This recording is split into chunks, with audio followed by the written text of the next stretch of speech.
Georgia has a playoff elimination game. No, I didn't just stutter. We lose, we're out. We win, we got a chance. We talk about how we do it next. Locked On Bulldogs.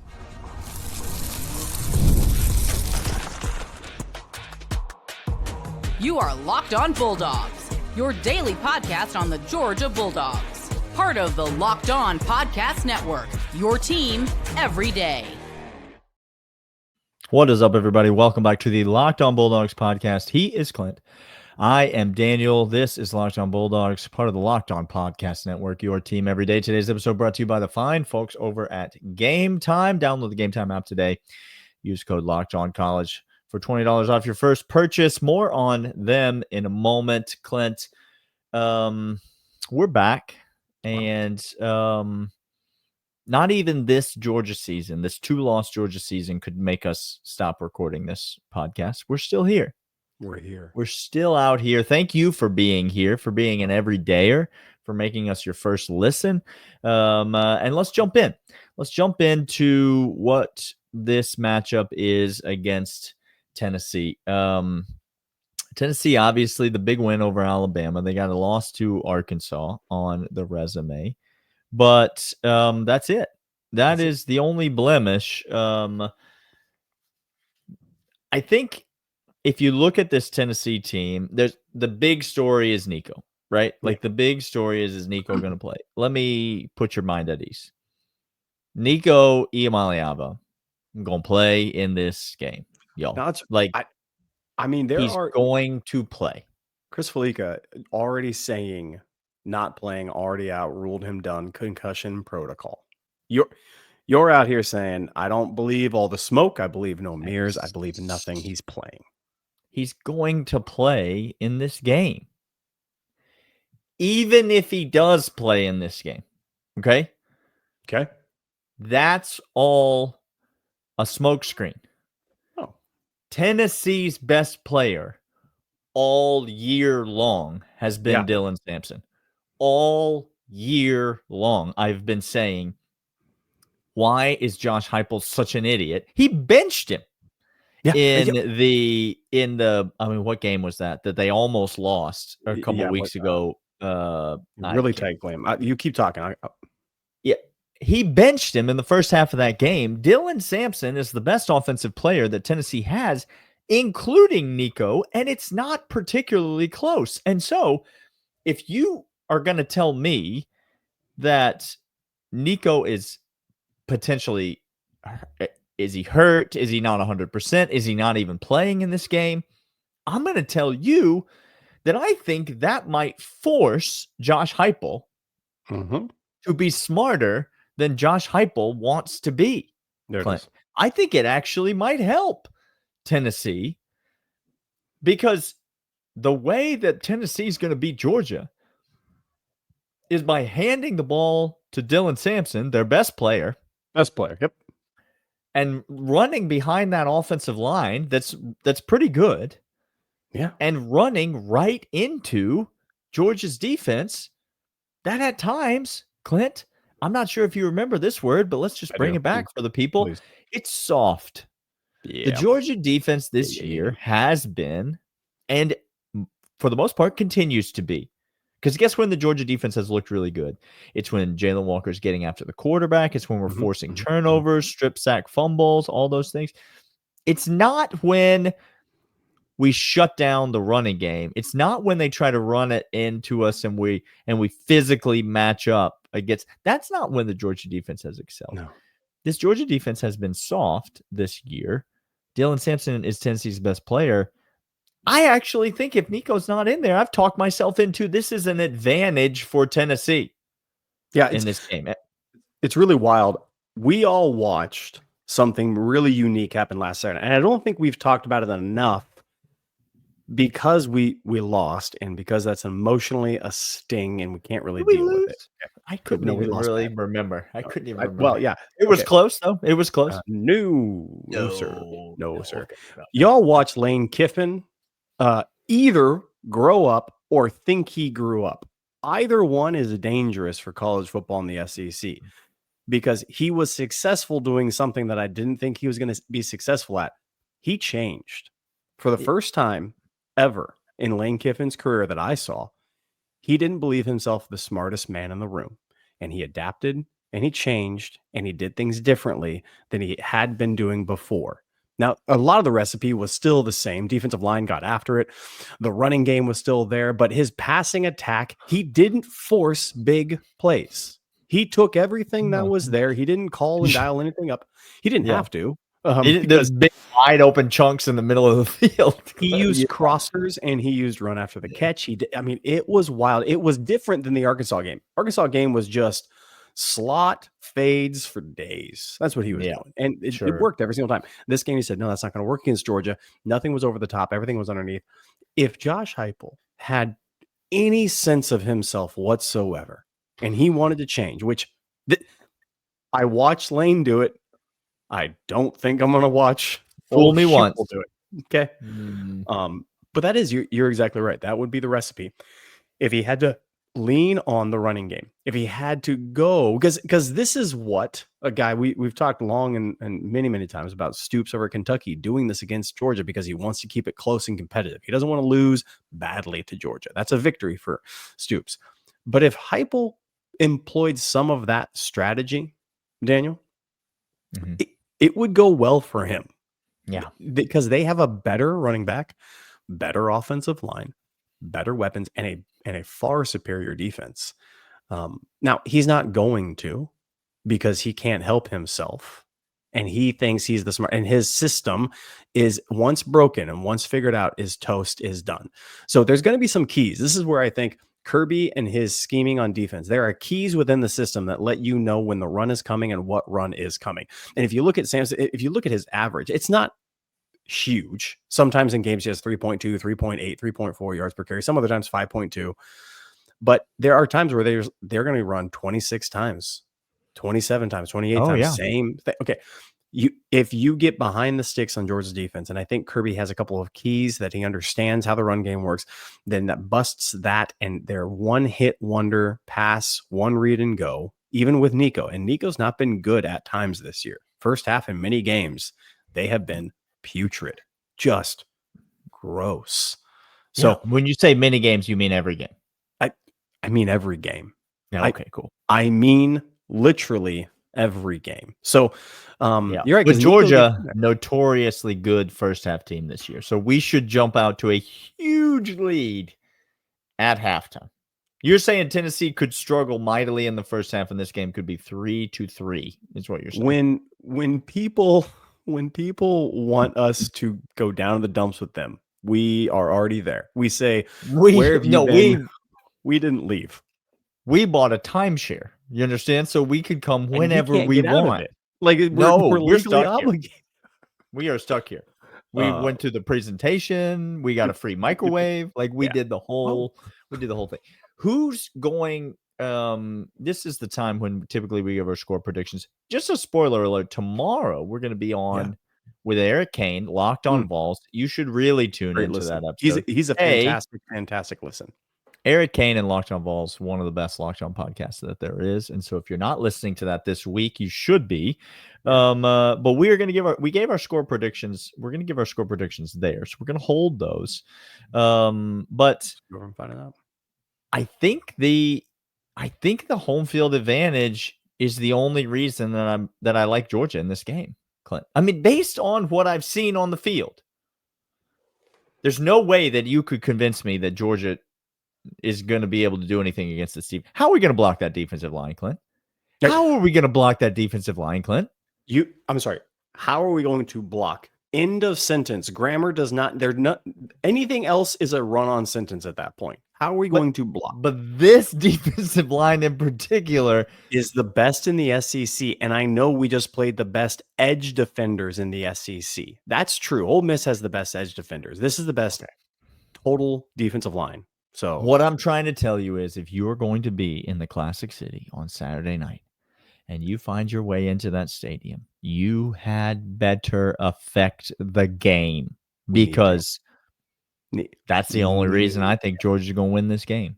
All right. We're going to come back. We got locks. We're going to go around the slate of college football and talk about all of the bets that we like. But first, these. These are, in fact, Game Time. GameTime.co, Game Time app. Download it now. Get over there, and whenever you need, if you do find yourself in the Classic City and you're thinking to yourself, I want to get into this game. I would like a ticket. Guess what?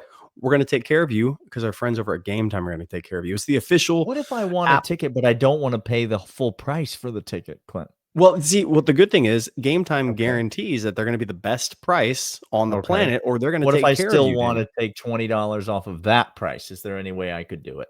Oh, you just go in there, Locked On over there at the promo code, and go ahead, Locked On College, get $20 off your first purchase. Terms apply. You can do that right now. They're fantastic for last minute flash deals. View from the seats. You see everything. You know everything. It's fantastic. It's a place that Dan and I go because we do not mess around with fees and who is what and paying all that. No. Game Time takes care of that for you. Toggle the switch on over. It'll tell you everything upfront pricing. GameTime.co. Download now. Locked On College, $20 off your first order.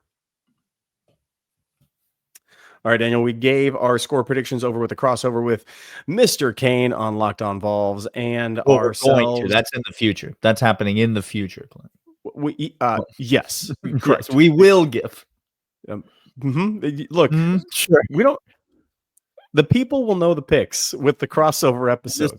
Listen, you don't need to know how the sausage is made. Let's talk about some locks. I'm going to go to a very interesting early game on Saturday, Clint. Playoff implications?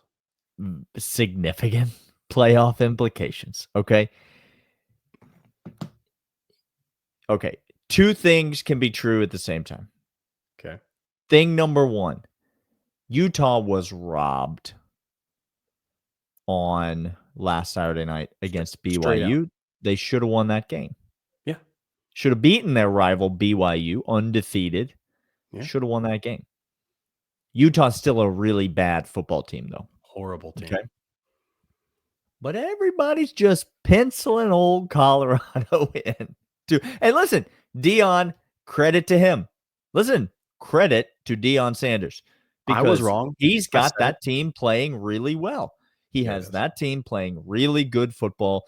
And why do we only talk about Colorado when they win 3 games and people are acting like they're going to win the national championship? Why can't we talk about Colorado now that they're actually a pretty good football team? But 11.5 points. It's a lot of points. On a Saturday morning in Boulder, maybe a little sleepy atmosphere. Pathetic little Utah. Kyle Whittingham doesn't know a thing about a thing. And he's just going to roll that tired, sad, terrible Utah Utes football team in there to Colorado. They're probably not going to bully Colorado at the line of scrimmage because Utah's not any good this year. But 11.5 points, Clint. It's too many points. I'm taking Utah. It's a stinky underdog, but it's a little bit of a chaos bet. It's a little bit of a Utah's still got a little Utah in there bet, and it's a little bit of Colorado regression all rolled into one. Daniel, a couple things have come to my mind of what teams are and what teams are not, and I'm continually impressed with myself that I don't believe people when they tell me who they are. I'm stupid. Yeah. When you tell me who you are, I talked about this with Georgia on Monday. Yeah, but on Monday's show, why don't we just listen to Georgia? They're telling us. Why don't we just listen? Okay. Clemson has told me they're a bad team. Like, I know it's not good to say that as a Georgia fan because they're one of our key wins this year, but we don't have to do that because we beat Texas. Like, stop it. Clemson's not that good. They let Florida State get 13 on them. Just let that sink in. Florida State, which, by the way, has something hilarious to you. If you win one game, beat Florida and beat Billy Napier, who's guaranteed to come back next year, and watch that fan base even burn more, please, for the love of all that is good. They let Virginia hang 31 on them, still won. Louisville took it to them, and I mean took it to them. That game was not close, 33-21. No. And then they beat Virginia Tech. Virginia Tech, not a good team. 24-14, 10-point spread. I'm telling you right now, Pittsburgh's a better team than Virginia Tech. Pittsburgh's at home. Clemson's coming in, and they are Daniel. I wish I was joking when I say this. They're getting 10 points. They're getting 10 points at home, 7-2. Pitt has an outside chance to cause some havoc in this playoff picture. Like they win this game, things get interesting, is all I'm saying. Give me Pitt and the points. This is going to be a closer game. I don't know if Pitt wins on the field. I'm not going to spring them on the money line, but I am taking the 10 points, Daniel. Listen, some things are easy to say, some things are painful to say. Let me say something that's painful. Dan Lanning is doing this year what Kirby Smart has been doing in previous years. I'm not saying I wish Dan Lanning was my coach and not Kirby Smart. That would be ridiculous. That's stupid. But Oregon's a freaking wagon, y'all. If you don't think Oregon has a legitimate shot to beat anybody and win the national championship, you are an idiot. Anyone. An idiot. We're going to lay them with the Ducks at Wisconsin. 14.5. I would lay that in the first half. I'm being dead serious. If the line was Oregon minus 14.5 in the first half, I would lay it. I'm laying it with the Ducks against Luke Fickell. He wears a vest. Yeah, he does. With a short sleeve shirt. Yeah. I don't know what else you want me to say about the man. That's all that you need to know. I think Dan Lanning does not do that. And so give me the Ducks. Lay them. Hard hitting analysis if I have ever heard it. Daniel, talk about another wagon that is just off the rails and going all for broke. And this is just a play. This is a microcosm of a play for the whole entire season because SMU wants to absolutely wreak havoc on everybody in front of their path. They are a good squad. They are 8-1. They are ranked right outside the playoff picture. They have an outside shot winning the conference, getting a guaranteed bid into it because they ain't playing around.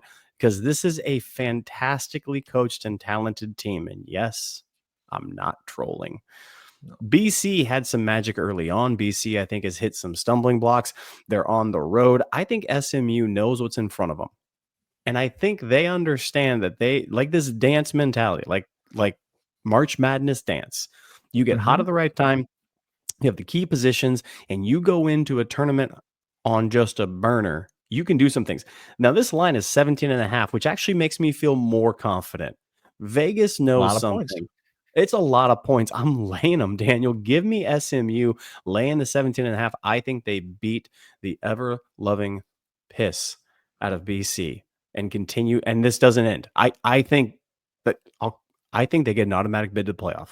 Everybody, I think they win the conference. You think they're going to beat Miami? I think they beat Miami. Well, Miami's so good, Clint.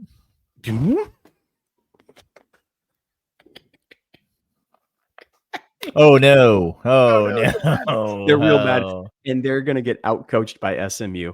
And no, again, that's not a troll. That's tough. It's tough. We're going to come back after this. Couple more locks as we wrap up, but first, these. All the locks we're giving you, all the points we're giving you, everything is coming from FanDuel.com, the official sports book of Locked On Bulldogs, Locked On Podcasts everywhere. Daniel and I love them. We go over there quite often. We're on the site all the time, looking at these point spreads, getting in action.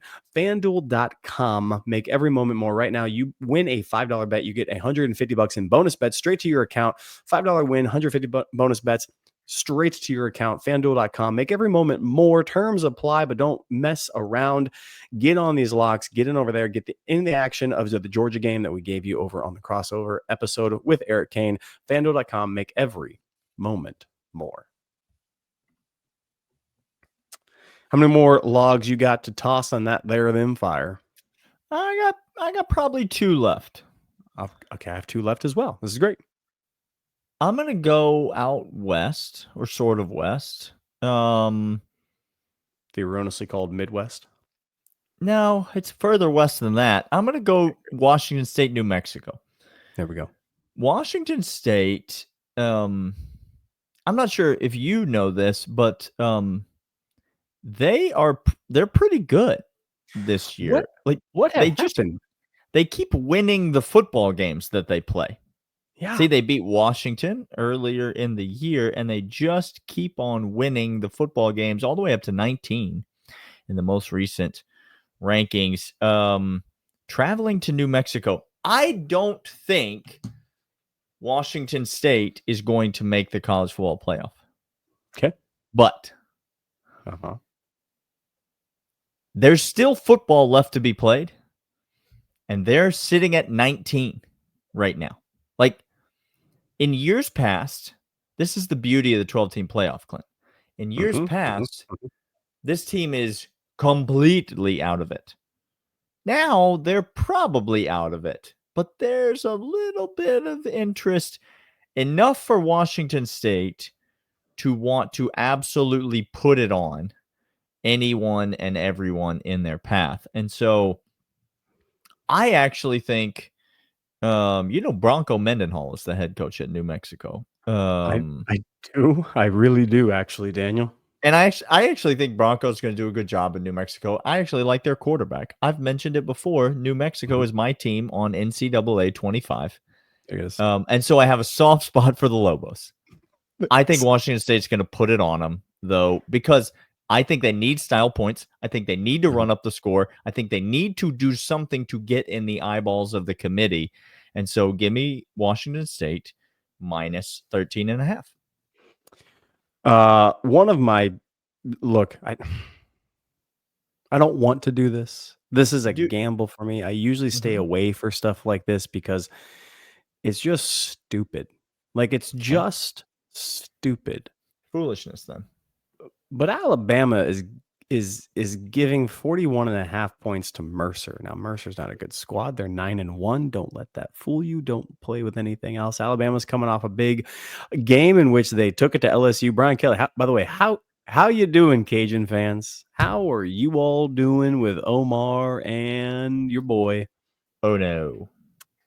By the way, get used to it. What in the world happened? What happened? I mean, we're one to talk. We scored 10 points against Ole Miss. 10 points. Gosh, I hate this team. By the way, just full confidence. I have been defending Bobo for a long time. Just so you can prepare yourself. In 6 weeks' time, Daniel and I will be calling for Mike Bobo's head. Just so you can prepare yourself and get your loins in order. We're going to be calling for his head. Get your loins in order. That's what I said. These are words that I spoke. Okay, Alabama is laying 41.5. Are you really going to lay 41.5 with that? I am. I'm not. Look, give me the points in Mercer, Daniel. Okay. Give me Mercer. Give me. He wants the Mercer Bears. I want the Bears because look, here's the deal. Coming off of LSU, Alabama's got everything in front of them to play for as well. They still have that shot at the SEC championship, which, by the way, Georgia fan, how does it feel to not have a shot at the SEC championship right now? You got your wish. Does it feel good? Does it feel? Yeah, you didn't want to play in the SEC championship. You didn't want to play in the SEC. Remember, you said that. No. That would be a disadvantage. That would be a disadvantage. We're not in the playoff today. But we avoid the SEC championship game. And there's no guarantee we will be, even with the Tennessee win. But SEC championship, don't worry. What? Cool. Okay. Daniel, where are we going next? Mercer Bears, give me them points. Give me Navy to upset Tulane at home. Tulane's fighting for a college football playoff spot. Everybody's just sitting there holding their breath, hoping that